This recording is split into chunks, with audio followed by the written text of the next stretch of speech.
In this lesson, it will rain today. This is the first use of the future simple tense. We can use the future simple tense to make predictions about the future. They will go to the concert on Sunday.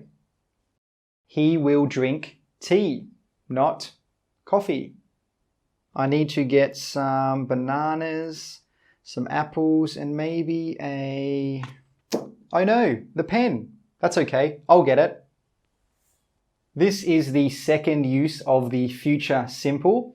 You can use the future simple to talk about your plans when you make that plan at the time of speaking. Did I plan to pick up the pen before it fell? No, I didn't know the pen was going to fall. When it fell, at that time, I made the decision to pick it up. When we use the future simple like this, we normally use contractions. I'll get the pen. He'll get the pen. They'll get the pen. Now let's look at two more examples. He'll get a drink. They'll watch television tonight. Thank you so much for the money. I will pay you back next week.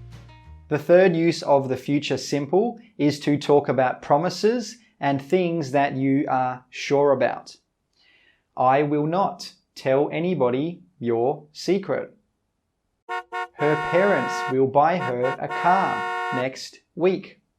The future simple can also be used to talk about future events or actions which are unplanned, things that will just happen.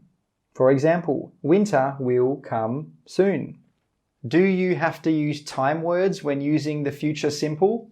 Normally, yes. It will rain tomorrow. But if it's clear what time you are talking about, or it's not important, then you don't need to use a time word. They are the main uses of the future simple. You can also use the future simple to make conditional sentences, but you will learn about that later in the course.